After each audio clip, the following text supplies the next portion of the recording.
Welcome back عزیزان گرامی، ہم سورہ احزاب کر رہے ہیں اور اس کی آیت 4 کا ہم نے ترجمہ کیا تھا اور تفسیر باقی ہے، اور وہ یہ ہے کہ اللہ تعالیٰ نے کسی انسان کے سینے میں 2 دل نہیں رکھے ہیں، اور نہ ہی وہ لوگ جو اپنی بیویوں کو کبھی غصے میں آ کر اپنی مائیں کہہ بیٹھتے ہیں وہ ان کی مائیں بن سکتی ہیں۔ یہ زہار ہے جو کچھ لوگ غصے میں آ کر اپنی بیویوں کو کہہ دیتے تھے کہ تم میرے لیے آج سے ایسی ہو جیسے میری ماں۔ مطلب یہ ہے کہ جو ماں کے ساتھ تعلق نہیں رکھا جا سکتا تو تمہارے ساتھ بھی نہیں رکھا جائے گا، اسے زہار کہا جاتا ہے۔ اور اسی طرح سے اللہ تعالیٰ نے ان لوگوں کو جو تمہارے منہ بولے بیٹے ہیں انہیں تمہارا حقیقی بیٹا نہیں بنایا۔ یہ تمہاری اپنی باتیں ہیں۔ اللہ تعالیٰ نے جس طرح سے ایک سینے میں 2 دل نہیں رکھے، اس طرح سے ایک بچے کے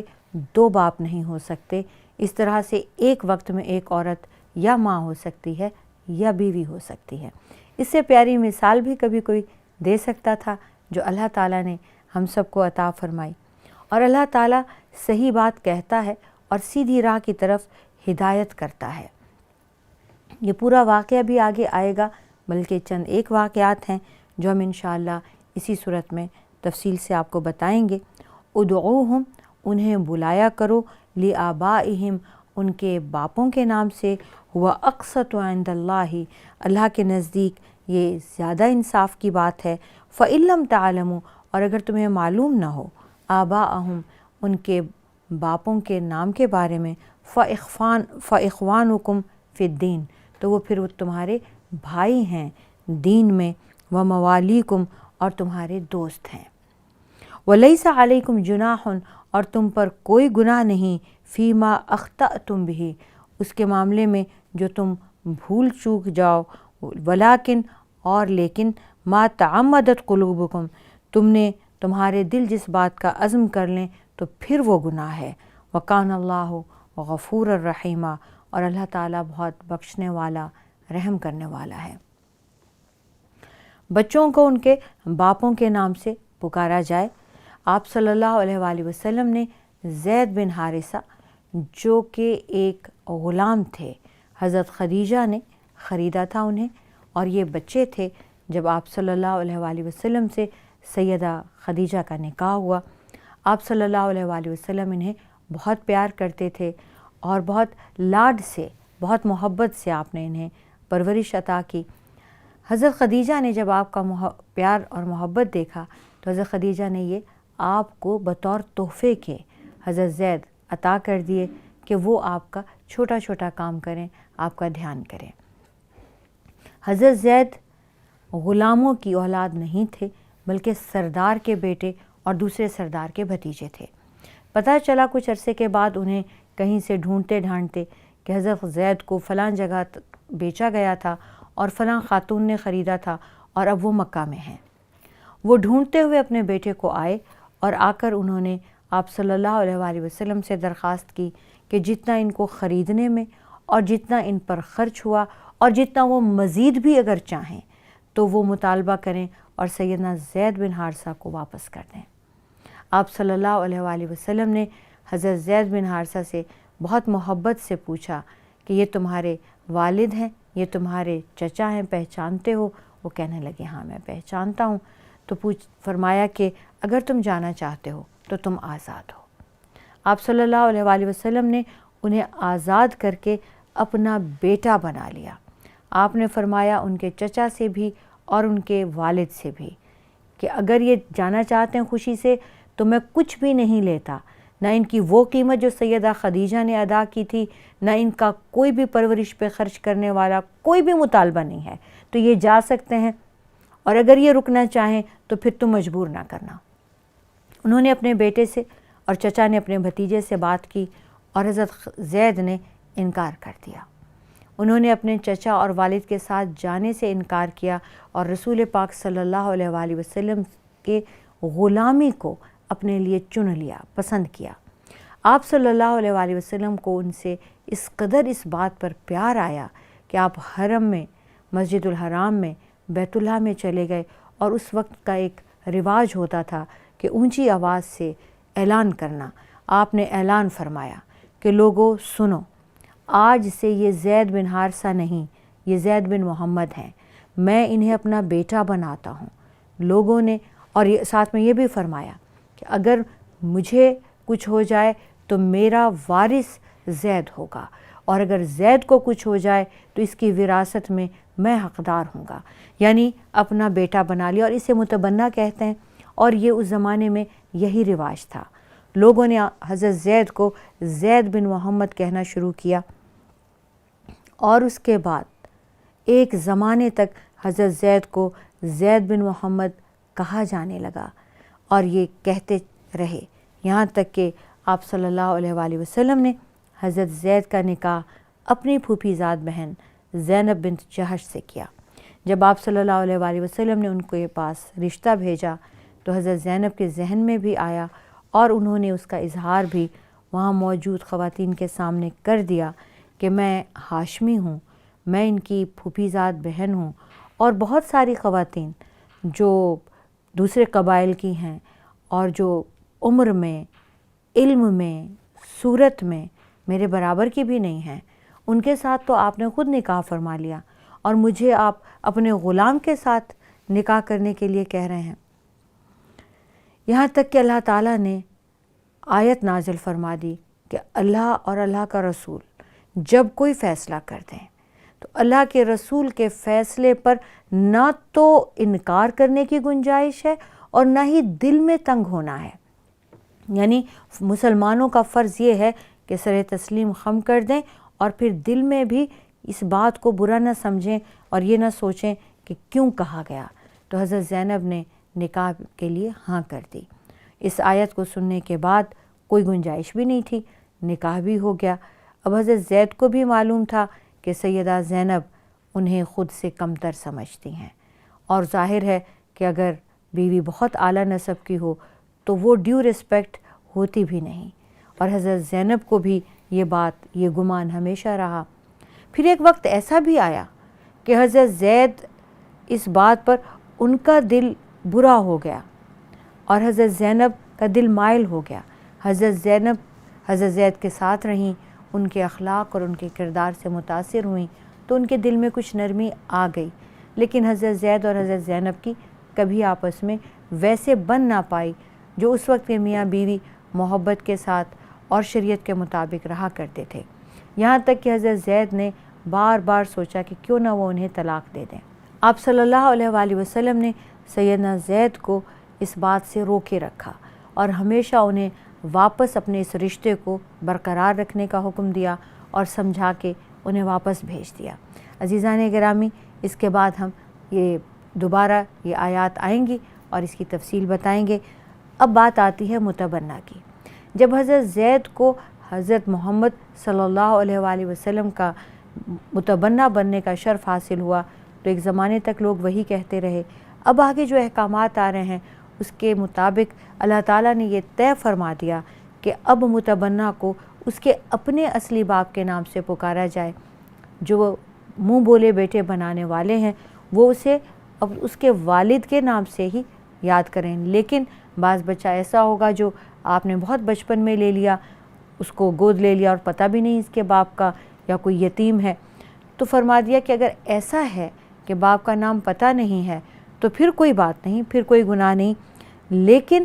اس صورت میں یہ تمہارے بھائی بھی ہیں، دوست بھی ہیں۔ اسی لیے سیدنا زید بن حارثہ کو پھر آپ صلی اللہ علیہ وآلہ وسلم فرماتے تھے انت اخونا و مولانا، تم ہمارے دوست ہو اور تم ہمارے بھائی ہو۔ مولانا ہمارے دوست ہو و اخونا ہمارے بھائی ہو۔ اسی لیے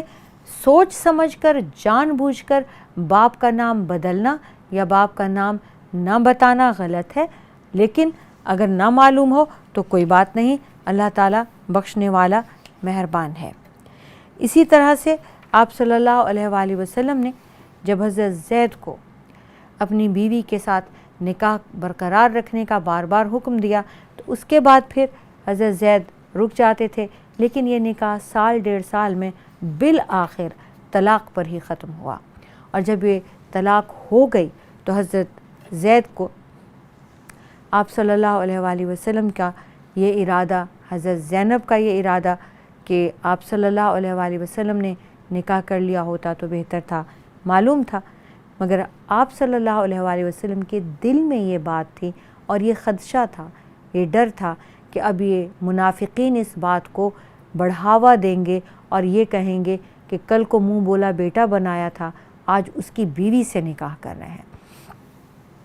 اب یہ بات تو طے ہو گئی، اللہ تعالیٰ نے فرما دیا کہ منہ بولے بیٹے آپ کے صلبی بیٹوں کی طرح نہیں ہیں،